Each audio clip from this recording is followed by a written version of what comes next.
Yeah, so, so I guess during the night, I know we're both facing difficulties with circulation, I think, with our hands. Yeah, so my left thumb and finger are getting really numb. It's a feeling I've not been able to sort of shake away for most probably the better part of now 3 days. Yeah. Which isn't good. I think it's down to the fact that I need a proper night's sleep. Yeah. In a proper bed where I'm not, laying down. On a slight. Because we're on a slope. Yeah. When our hands, obviously, when we sleep, if your hands are above your heart, it makes it more difficult for kind of our blood to kind of go around, and we keep waking up with like really numb hands. Yeah. It's our feet which are outside. Well, our feet are closest to the cold outside, so it's not down to really temperature. It seems to be more about circulation, because our hands are often above our head when we sleep. Yeah. With your hand, over your head, over your heart. Essentially, so that's kind of like coming down to, I guess, not having enough food inside us, and lack of energy. Yeah. How's your energy levels? So my energy levels aren't too bad, to be fair. They've been pretty steady all week.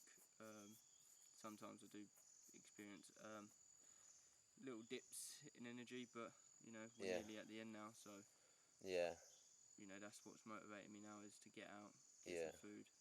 Mine have been shot for a while, as you know. Just in case I was just having so little body fat left to do. Haven't been down to this level of body fat since maybe at one point during uni, when I was kind of cutting down to get in shape, and that probably wasn't even this low. But yeah, definitely having troubles having any kind of energy, because I've got no kind of reserves to kind of work from now. It's kind of making it tough. The blackouts are still an issue. Suffering bad from the blackouts. Like it's not every time I stand up, but it'll happen sometimes. How about yours? No, mine seem to. The only time they do seem to happen is when I don't have any water. So first thing in the morning, once I've got water inside me, then I'm all right. Yeah. Okay. Well, we're coming up to our final day tomorrow. So we're on day 17 now. Yeah. Day 18 tomorrow. We've got sort of a big decision, because obviously we've got that big trek that we keep talking about. Yeah. It is a pretty big trek. And we've kind of got bags to carry, and we've kind of deliberated.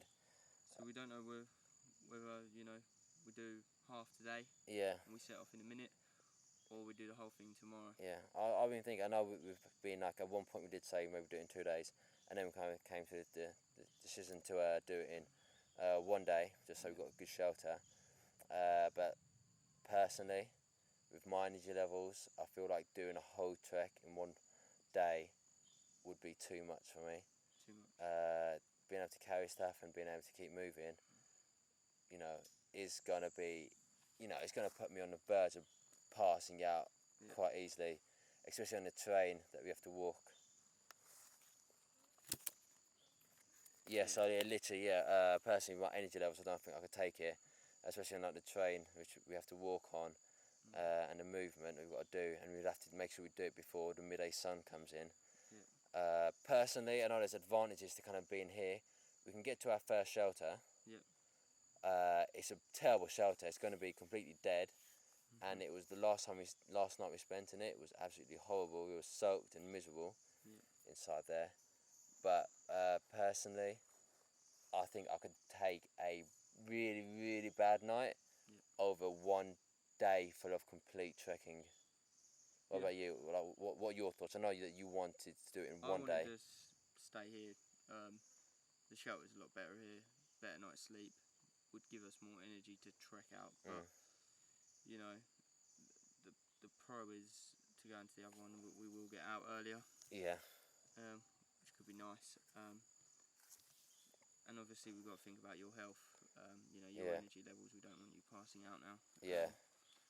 And so at this I'm point, happy to do it now, because I've got the energy to do both. So whatever. Yeah. So if you you set out deem fit soon, for yourself, then I will follow. Yeah, I think a lot of it, the sooner we kind of get out, able to do stuff, and just at the moment we are kind of a bit inactive, because we know that tomorrow's our final day. Tomorrow's the day that we leave, and we're not really doing too much, because we know that it's the end, essentially. We know we already completed our whole task at the 2 week mark, and we've stretched it to 18 days. I think we've done amazing to do that. For two people who, you know, haven't built shelter before. I've never built shelter. You've never built shelter. No. It's been wet conditions. You know, it's been conditions. very difficult conditions. Like neither of us have ever hunted an animal or anything like that. And we kind of just come out and we've done well. But yeah, I feel like doing 2 days. It's been a success, man. Yeah, it's been a massive success, mate. Smashed that, man. Yep. Nice. Yeah, just I think the bugs. Yeah. The bugs are one of the worst parts, aren't they? From the bugs. Yeah, the bugs are, you know, because we scratch, we get bitten, we scratch, it scabs, and then we scratch the scabs because it still itches and they're still biting around that same area. So I feel like, yeah, we can kind of, we've completed our aims. Yeah. I think we're kind of ready to make a move. We're ready to leave. We're in the final stretch now. You know, let's get out of here. If it means we do it over 2 days, we do it over 2 days. Yeah. But you know, it's time to go. You know, I think both our bodies are saying that, both our minds are saying that, and I think, you know, the quicker we plough on, get out of here. It's okay. There's we can rest and eat. Yeah, there's nothing left to achieve really now. No. We've kind of done what we need to do. Right, fantastic. Sweet. So, James, just goodbye to our lovely shelter. At times it kept us dry, at times kept us very wet. It left us quite cold quite often, but it's our shelter and it needed a lot of work to do. It was tight and cramped, but it worked for us. It worked for us in the end. It's done a purpose, hasn't it? Yeah, it's done what it needed to do. It's got us to day 17, and we're going to move on, and we get to day 18 tomorrow. Yep. So let's make a move. Thank you, shelter.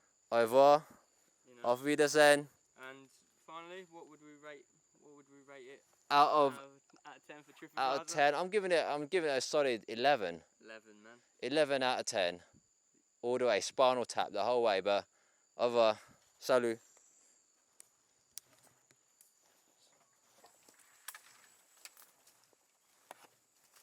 You know what I mean?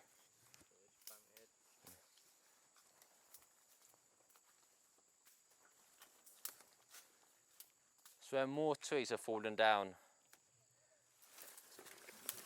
than I previously knew had.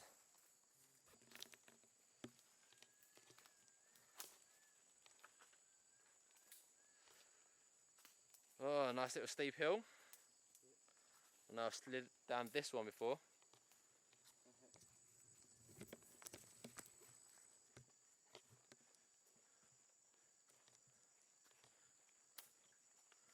Luckily it's not too wet at the moment.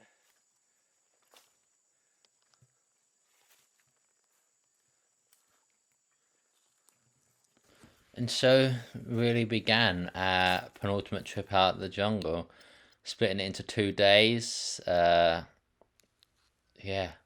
some beautiful sights, but we were glad to get out. Alright, so we just kind of got into our first shelter that we have had set up for a long time. This one has been kind of in bad shape, extremely bad shape at the moment. All the leaves are dead, so it's pretty kind of haggard. It's been lightning for quite a while now, for the past maybe 2 hours maybe. So we're just going to stay in here. It's been raining down a bit, but it's not going to dampen our spirits, because essentially it doesn't change the fact that we are going to be eating some big meals tomorrow. Yeah, man, really looking forward to that, man. Really looking forward to eating the meals, getting the calories in. You know, just got to see out the last remaining hours of this journey, to be fair, and then we're done. As you can see, there's literally holes everywhere in this shelter.